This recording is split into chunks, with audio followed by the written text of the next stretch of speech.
Hi everybody. So I am I'm gonna somewhat analyze a couple different things today. So the subjects of what I'm gonna be talking about are highly sensitive personalities, or more so the relationship of INFJs with highly sensitive highly sensitive personality, uh, or empathic personalities, social anxiety disorder, covert narcissism, narcissism just in general, and if INFJs fall in the line of those separate different things.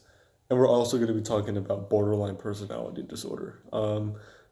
Disclaimer, I'm not a therapist, I don't know, or a psychologist, I don't know just about anything like on a professional level. I only know what research I've made about it. So take everything what I'm saying with a grain of salt. So I'm not saying that everything I say is fact, and I'm not just saying everything to, exemplify some sort of knowledge. One of the first things that I want to talk about are highly sensitive personality disorders and the relationship with that with INFJs. So, give me 1 second here.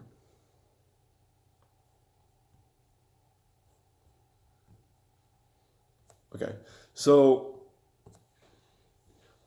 I'm using a lot of sources because I'm on my computer, and I'm basing all of these, not so much blogs, just more so internet pages that talk about these certain subjects. So since we're going to be starting off with HSP, which is short for highly sensitive personality, uh, we're not going to go through absolutely everything that goes with these personalities. So, but I am going to go over things that kind of relate to me personally, because this is about, you know, self discovery in a certain level. And hopefully it can be some sort of a, not enlightening, because I don't like using the word enlightening, because when people say this is going to be an enlightening experience, you're expecting like something high, like you're expecting to be hella, like a wow, that's awesome type thing. And that's not what this is. This is like self, and like a self analysis. That's what this is. um so yeah, here we go. Okay, so one of the things that kind of define highly sensitive personalities is, and I'll put all the sources that I'm talking about in the description of this video. Uh, so just to make sure that I'm not like spewing pseudo intellectual or pseudoscience type stuff, even though it's you know what, whatever. I'm just gonna get into this. I'm a little bit excited to talk about this because I've been doing a lot of research about it. So, okay, so one of the strongest points of a highly sensitive personality is, uh, their okay, so one of the main differences between HSP and BPD, which is borderline personality disorder, is borderline personality is someone who feel things on a very deep level, but mostly on the basis of anxiety or fear or some sort of inability to control their environment or whatnot.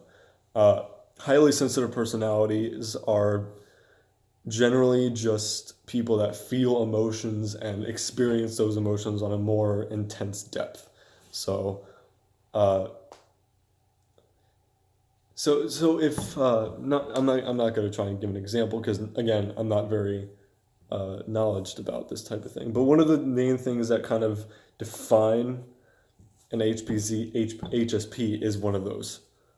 Um, And one of these websites talks about one of the 10 ways someone can appear or become, well, not become, or someone who is an HSP. So, One of the things that this talk about is living inside of your head, and this is relevant towards INFJs because if you read typically if you take like maybe 10, 20 minutes of research on INFJs in general, you kind of get this consensus that INFJs live in their head and they have like this dream world and they're very creative in this world, and it's what they do when they're introverting away from people. And when so okay, so this kind of also goes in line with INFPs or NFs in general, people that use uh, introverted intuition and extroverted feeling. So, um, with that in mind, living inside of your head as an HSP isn't quite essential, but it creates this dynamic of you knowing that you live in a different reality than most people. Not like in some kind of deluded self kind of thing where you're in a completely different sense of reality. You're more so just kind of daydreaming all the time. And you're comforted by that, usually because life isn't exactly the most adventurous type of thing if you're a very imaginative type of person. So you're kind of creating stories and uh, I don't know. I don't want to get too much into that because I don't want to like make the discussion about what an INFJ thinks on their own. So okay. So briefly, an HSP and an INFJ. I'm not saying that you have to be an HSP to be an INFJ. First of all, I am saying that it's just a certain quality that I share with this. So this kind of applies to me in that sort of way. So I'm just kind of articulating the idea that yeah, I live in my head all the time. So because I'm always thinking about uh, just things that I'm imagining. Yeah, I don't want to get into too much detail because I don't want to sound like a crazy person that's just doing stuff. um, Another thing that that kind of defines an HSP is someone who's polite and kind and what is another one of these? Yeah, one of these, it talks about exuding kindness. This is a quote from the website. If you are often complimented on your politeness, courtesy, and clear understanding of what is right and wrong, you have many of the characteristics of an HSP. You're probably the champion of integrity and upholding the word at the office and in your friend group or some other authentic, unjournalized situation. While these traits are important to creating a rational relational harmony and engendering, that's a weird word to use here, likability and trust inside the boardroom or out of the bar, HSPs are often peeved by rudeness or arrogance. See, like, this is another thing. If you're an HSP, you're not, okay, one of the things that kind of, not triggers me, I don't like using the word trigger, but, is when I notice somebody who's obviously doing things out of not so much spite, but just because of out of malice. If somebody is malicious about something, or they're just acting out a maliciousness towards somebody who they're supposed to be close with, or if it's a friend or a significant other, or etc., I'm going to bring up a story. So a couple of years ago, I don't know, maybe a year ago, I was okay. So me and my best friend, or someone that I used to know who used to be my best friend, we were hanging out with this other person that moved back to Florida from California because they broke up with their boyfriend at the time, and this girl had another boyfriend when she moved here. So I'm just gonna name her Stacy. So Stacy and her boyfriend, I don't know his Jay. Let's just name him Jay. Um, these are completely anonymous people. They're not people that I actually know. So Actually, I don't want to use Jay because I actually know somebody whose name is Jay, so I'm not gonna use that because he's actually a pretty cool guy. Let's just do Steven. No, I already know Steven. Okay. Let's just name him Tyler or something.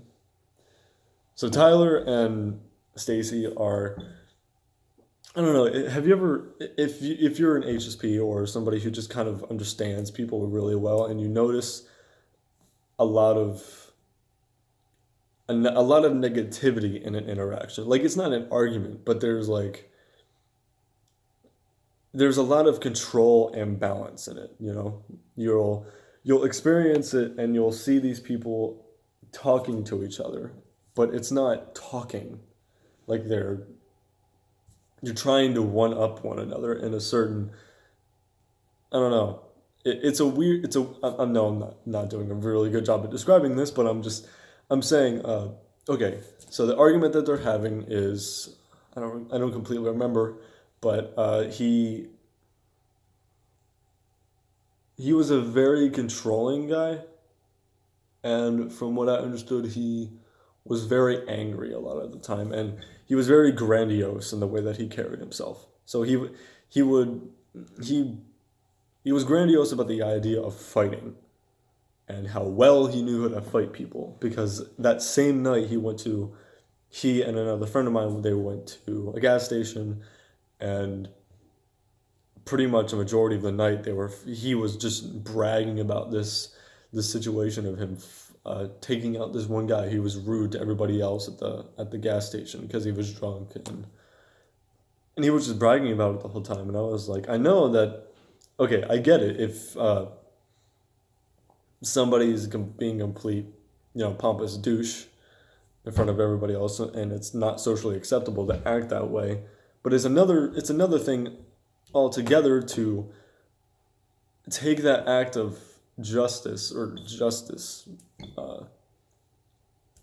and then like claim it as some sort of trophy, like some sort of achievement. Like, yeah, I did this because I'm a good person. Like, yeah, I get it. Like, it's good to do things that bring back harmony into situations in life. So it's not so much about the idea that you fought this guy at the gas station because he was being terrible towards the other people in the store.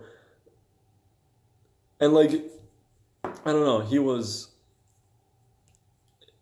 there was something really unsettling about the way that he described it too. Because like, okay, sure, if somebody's acting like they're not supposed to in a gas station, and or just any given situation, if somebody's being ridiculous and they're not being fair to everybody else and they're just being crazy, then sure, you have a lot of incentive to, be aggressive towards that person. And I get that. Like, I can clearly see why there's a reason to be aggressive. But that aggression later, that weird testosterone adrenaline rush that this guy Tyler had, he then started to project it toward Stacy. And these two were in a relationship, mind you. These two were in a intimate, significant other type relationship. They were in a romantic relationship. And I've seen and this is typical with where I live. Like, guys, they'll treat their girlfriends or their significant others or just other people around them as if they're just, they're not people. They're more so like, yeah, you're something that I have, and it's not, I don't think that's a good thing.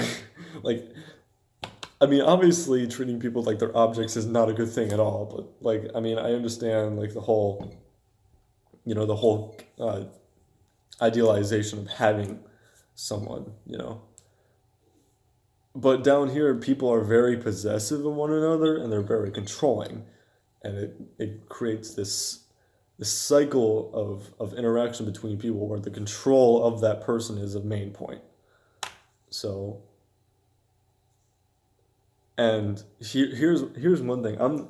In my relationships, like my past relationships with women or just people that I would call my friends, it's weird to think about me being that controlling. I don't think I'm very controlling. I think I'm very fair in how I treat others, but at the same time it's like when you're an introverted person and almost every person that you interact with are extremely extroverted. You have they're very outgoing, and it's basically the one thing that they do. Like when they're bored, they go out. When they don't when they want to eat something and they have money, they go out and eat. But if they're not the kind of person that sits and watch anime, or they're the kind of person that doesn't, just write or listen to music, or they create music, and um they're not very creative in the aspect that they're imaginary, but they're creative in the idea that they're um creating something fun. And that's not a bad thing. That's not a I think that kind of dynamic between an introvert and an extrovert is very harmonious. Sorry, excuse me. But when an introvert and an extrovert get in a relationship together, and the introvert wants to be alone, but the extrovert is like, "Hey, come out and hanging out with us," but the introvert says, not directly, but they're because like introverts, they tend to be very um, what's the word? They tend to be very courteous towards other people's emotions. So instead of being outright, no, I don't want to go, screw you, I want to be alone tonight. Like no, like the I mean, sure, if your extroverted friend understands that you're an introvert and they know that you need that time together, yeah, sure, it's appropriate to say, hey, I want to be alone tonight, not because I don't want to go or that you're not my friend, but just because I want to spend time by myself. Another one is, um, if introvert just kind of dismisses the idea of it. If they just go, no, I don't want to go, screw you. Like, no, I want to stay by myself tonight. I don't need you. I want to be by myself. Like, that's also something wrong. But again, if somebody understands that they're an introvert, and it's like, if they're an extrovert and they understand that the introverted person wants to be alone, then yeah, sure, that's fine. But from my experience as an INFJ, our our main goal, or what my main goal is, to make sure that there's as much or there's the least amount of pain being produced in my actions, uh, the least amount of negativity being produced in the things that I do. And I know I'm going really far about this HSP type thing, but I'm just going to track back to this for a second. Um, and I think that this exuding kindness towards people is very and anonymous, and it's a what's the word? I don't know. Oppositional, best word that I can use. It's very oppositional towards the main control of a relationship. Uh, so an HSP will typically not hand over control, but they will more so just allow the control to be shifted. Like an HSP, they can easily take control, and they'll be able to be responsible, and they'll be able to make choices for other people, and they'll be able to be, you know, productive people of society. But at the same time, they're not very focused on power or control. They're more so just kind of courteous about it. They don't demand the power, but if they're given the power, they will use it. They'll use it in the context of what I described earlier, how somebody will do things and portray themselves in the way that will produce the least amount of pain possible. Uh, and the way that I described Tyler and Stacy is that Tyler, uh, from what I assume, Tyler, he was this guy who grew up in a very violent home. Like his siblings, they were very violent towards him. So again, Tyler, Stacy, all these people I'm naming, they don't exist. They're just people that I've created. They're not real. Like they're just. I'm not throwing anybody under the bus that I know personally. I'm just making these stories up. Well, the stories are real, but the people that I'm making up are fake. If that makes any sense. Um, But yeah, this exuding kindness of HSPs and the oppositional control demand of, I don't want to say narcissists, but people that are very controlling in their relationships with other people. That's my point. Like the kindness that HSPs have, they are willing to hand over that kind of control to other people. But if they are given the ability to have that power, they will use it responsibly. People that are not typically HSPs, but they might be on the opposite spectrum, like they might be narcissistic, those are the ones that want they want the control and power. So that's one thing that kind of defines me as an HSP, because I don't think, or I don't perceive myself as very controlling. I feel very comfortable about the idea of someone else, not because out of laziness or apathy. I would much rather someone else take the control of the situation, if that makes any sense. Not because I don't, and also because I don't like conflict. Conflict is very unbecoming of me, and I don't take it very well. Usually, the first thing that comes out of my mouth is, "I'm sorry that I made this hard for you. I'm sorry that this is a bad thing that I did," etc. You know, I'm sorry that the things didn't turn out the way that you wanted them to. Sorry, my door is being weird. Sorry, excuse me. Sorry. Sorry, not trying to creep you out. This is not some weird fake thing. Oh, it's whenever I hit the table. I'm sorry. Anyway, so yeah, that's my exposition of what HSPs have a relationship with me. Now, for another thing that kind of, I know I'm going very far and deep with this. This is going to be a multi-parted video. So, and this might be a very long video too, so I don't know. One more thing.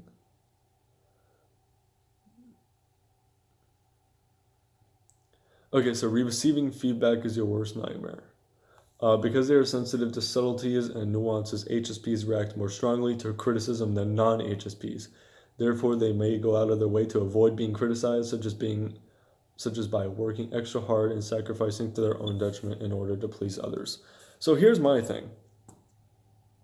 I identify with this very deeply, but at the same time, that kind of goes hand in hand with with narcissism and I don't know if it's borderline personality, but it does definitely align with NPD. So the difference, okay, so here's the intentional differences between HSPs, BPDs, and narcissistic personality disorder, which is NPD. So an HSP receiving feedback it's difficult because so for me, it's very difficult to receive feedback because, not because I strive for perfection, but more so because I want something that people can relate to, if that makes any sense. So I'm a musician and I create my own music, and so a lot of my music just it kind of revolves around depression. Not because I have depression or whatever, but just because I want to help people out that feel that sort of way. So I don't know if I have depression or not. I was told that I have it multiple times, but then it turns out I'm just, I get sad a lot of the time, like everybody else. But moving on, I'm a musician and I am going to college for a music degree. So, and I just took my finals. I just took my music finals, and when I performed, I was watching other people perform, and I was what we had to do is we had to sing a song that we were practicing with our vocal teacher for months at that time. And as I was watching other people sing, I couldn't tell if they were nervous or not. But obviously, people, when they're performing, they're either really confident in themselves because they're really confident in their craft, or they're nervous because they don't want people to think that they suck. So that's how I perceive myself. I'm either really crap, or I am really good, and people like the music that or like whatever I'm doing, So, and there's no, that's how, okay, I understand that there's mediocre, and then there's good, and then there's really good, and then there's amazing. So And I don't want to be amazing like all of the time. You don't When you're amazing all of the time, that kind of sets the standard really high, and you have to like really really work hard to reach that standard all of the time. I guess I can talk about that another time, but I want to focus on the consequences of that, that sort of idea that you have to be amazing on another time. So in receiving feedback okay, so after performing, I was, I don't know, I was really critical of myself because I was like, oh my god, I did so bad. And then I was told by other people, or I was told that from the people that were in the room, some other students and my teachers were in the room watching me do this, and they all told me that I did a really good job. So, uh, but in my mind, I was like, okay, maybe they're just saying that because they want me to feel good, like they're just flattering me, you know. Uh, and here's the thing. I started to step back. I was like, what the heck are you talking? What are you thinking? Like when somebody that doesn't know you.